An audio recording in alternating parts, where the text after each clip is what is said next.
Hi, everybody. Welcome. I'm Sherry Placco, and I'm here with Stacy Cook tonight. And we are here for the final workshop in our Spring Glow Up Challenge series. And tonight, we're going to talk about movement and not just that typical go harder kind of way. So, tonight is going to be simple, realistic, and something you can actually, hopefully, keep up with. And honestly, this might be one of the most important habits that we've covered because it supports so many different systems in your body. So, what is this really all about? Before we jump into the focus of tonight, I want to zoom out for a second and remind you about what this whole challenge has been about. It's never been about doing anything perfectly. It's been about building consistency with a few simple habits that actually are going to help you move that needle. It's about doing the little things. We have focused on hydration, protein, and sleep. And tonight we're going to focus on movement. And we've talked about pairing it with some of our favorite metabolic and cellular support supplements like Balance and Burn and Ningxia Red. Not because they're trendy, but because they actually work. And here's the connection that I want you to keep in mind. Think of your body like a battery. Your supplements are helping charge that battery. They're giving your body the nutrients, the support, and the resources it needs. But here's the thing, movement is what tells your body how to use that energy. If we're only charging the battery, but we're not using it, things aren't going to function the way they're supposed to. Movement is what flips that switch. It gives all that protein we talked about a couple of weeks ago something to do and somewhere to go. It's what tells your body, we need energy, we need strength, we need to function well. So, why does movement matter? I remember when I got my first Fitbit, how many years ago? 20 plus years ago. The big thing was 10,000 steps, right? But we're going to be talking about that. We all grew up thinking that movement is something that we do to burn calories or work something off. But actually, that's just a really small piece of that puzzle. Movement is influencing your body all day long. It helps regulate your blood sugar after you eat. It helps support your hormones. It also supports your lymphatic system, which does not have a pump like your heart is. So, movement is what keeps everything circulating. And that's important because your lymphatic system is one of your body's primary detox pathways. It was designed to do this, but it can't do it alone. It needs that movement to work well. And even just from a day to day standpoint, movement impacts our mood and our energy. So it's not about punishment or earning your food. Oh, I worked out. I can eat this pizza. No, it's about giving your body what it really needs to function and do what it's meant to do. So here's the thing, we have to change our mindset. One of the simplest mindset shifts is realizing that movement is not an option for the body, it's expected. Just like hydration, you got to drink water. Just like sleep, our body needs it. When we don't do these things regularly, things don't just pause, they start to slow down. You might notice that it looks like low energy, sluggish digestion, feeling more stiff, or even just not feeling good overall. Your body is designed to move. And when it does, things work better. So here's the easy win, steps. Back to my Fitbit. If we're going to talk about what gives us the biggest return for the least effort, it's just walking. Walking is one of the most researched forms of movement, and it's incredibly effective. And that's what is great about this. And it's low stress on your body. We're not jogging, we're not running, we're not hurting our knees. But here's what's great, it doesn't spike stress hormones the way an intense workout can, but it still gives you major benefits when it comes to blood sugar, heart health, and overall longevity. That's why we're tracking steps in this challenge, because it's simple, but so very powerful. So let's talk about like the truth versus the myths. Everybody has always heard, forever, I've heard 10,000 steps a day, 10,000 steps a day. That's the number most of us have in our heads, right? But what's interesting is that that didn't come from research. They came from a marketing idea years ago. A bunch of marketers were like, yeah, let's just give them 10,000 steps. Okay, well, that's fun. And then if you don't reach it, you feel like you have failed, correct? No, get that out of your head. What research does show is that the biggest health benefits happen between 7 and 8,000 steps per day. Oh, feeling better about yourself today, I hope, right? In fact, people in that range had about a 50 to 70% lower risk of early death compared to people with very low step counts. Like, that's huge. That's huge. And after about 7,500 steps, you still get the benefits, but they start to level off. So, this is where we really want to take the pressure off. If you are hitting around 7,500 steps most days, then you are doing something incredibly meaningful for your health. And anything above that is a bonus, not a requirement. You just got a little extra credit for yourself.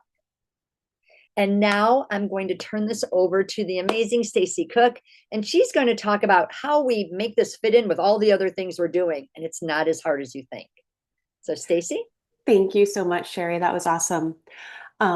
Yes, so how do you make this work long term? It's by fitting it into your life and not rearranging your life around it. So, one of the most powerful habits that you can get into is just walking after meals, even just 10 minutes. A 20-minute walk after eating actually lowers blood sugar better than a popular medication used to treat high blood sugar. So reducing those blood sugar spikes after you eat diminishes your cravings and positively impacts your energy and long-term metabolic health. Now, if you just can't get out after dinner for a walk, or after any meal for a walk, like it's bad weather or you don't like where you are, there's no good walking spots, here's your cheat code. 20 to 40 air squats, just squats, will have a similar effect to combat the post-meal blood sugar spikes. Just because you're triggering muscles, your quads and your glutes, to absorb the glucose, which lowers insulin demand. So this boosts your metabolism, helps with weight management, and even prevents energy crashes. And then outside of walking after meals, just look for those small opportunities for more steps. Taking calls while walking. I can't tell you how many women I see walk around my neighborhood on their phone taking work calls. Parking farther away, short walks throughout the day. If you have a rebounder or like a little, one of the little trampolines, like, oh, that racks up steps. Just a little bounce here and there.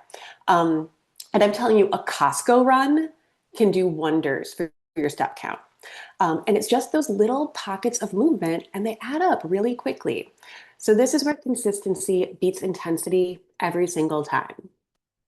Now, let's talk about the next level, and that's muscle. So once you have that foundation of movement, the next level is building some strength. And I want to keep this simple, but this is really very important, especially for women.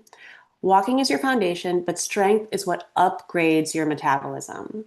Muscle plays a huge role in how your body handles blood sugar, how it uses energy, and even your long-term health.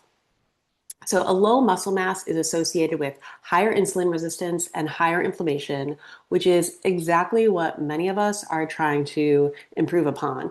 So muscle mass is going to be key for that. And what we're going to do, especially if you have not been doing any strength training, is keep it really simple. Here is where people can tend to overcomplicate things. You don't need a gym. You don't need a new gym membership. You don't need long workouts. You don't need to do anything extreme. You can start with just 10 to 20 minutes a couple of times a week, not even every day, just using your own body weight. You don't even need weights. And this matters more than most people realize, because if we are not maintaining it or working to build it, we naturally lose about 3 to 8% of our muscle mass per decade starting in our 30s. So this isn't about doing more. It's about keeping what we have and then building a little bit over time. So I'm going to give you just a couple of things that you can do to get started if you're wondering what this would actually look like. Especially if you, like I said, if you've not done much strength training. We're going to keep it really, really basic. There are just some major movements that can help, like squats, Push-ups, and you don't have to get on the floor to do a push-up. You can do them on your countertop. You can do them against a wall. Lunges, and my favorite is reverse lunges because those are a lot easier on the knees. And glute bridges, like just laying on your floor and lifting your hips. These are simple functional movements your body is designed to do, and they trigger major muscle groups that we want to maintain and grow. So, working those large muscle groups kind of gives you the most bang for your buck. So, just pick a few of those movements, do about 8 to 12 reps per movement, and go through that a couple times. You can be done with this in less than 20 minutes. Like, it does not have to take a long time. That is enough to start building some strength and seeing some benefits. Now, when you do get consistent, you are eventually going to need to add some weight and do a little more. But this is a simple place to start that requires zero equipment, and that's where you can get started and then go from there. So, this is where we bring it all back to our habit stacking. Where can this fit naturally into your day, right? So maybe it's right after your morning coffee, or maybe you got to get it in before you shower and get ready for the day, or maybe you like to do things in the evening, like, get dinner in the oven and then do your little workout. For me, I like to get up early, and I sneak it in between my morning tea and when my son gets up and I start making breakfast and doing school and all those things. So it's just about finding those pockets of time, and it doesn't have to be a lot of time. You just need to be intentional about finding it and then be consistent. So your baseline is your daily steps, and then strength becomes a small, manageable add-on a few times a week. And that's what makes it sustainable. So let's bring it all together. At the end of the day, movement is what helps your body actually use everything you're giving it. It helps your body respond to your nutrition, your supplements, your habits.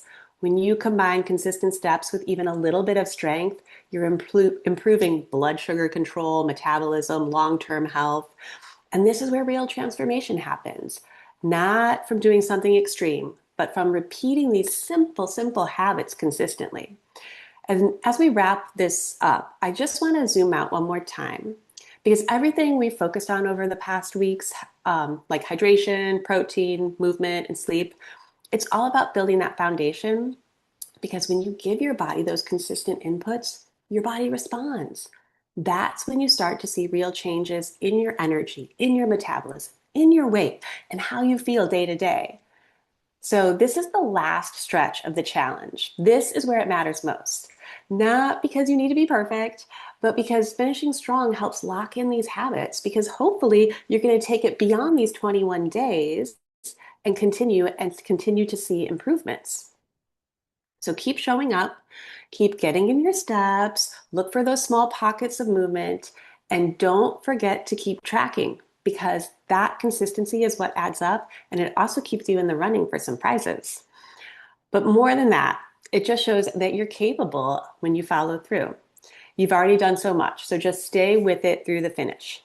And if you've missed any of our other live workshops in this series, reach out to the person who invited you to watch this, and they can link you to the entire playlist for the habit stack. And you'll be able to better understand how you can use these habits for a little glow up. Thank you so much.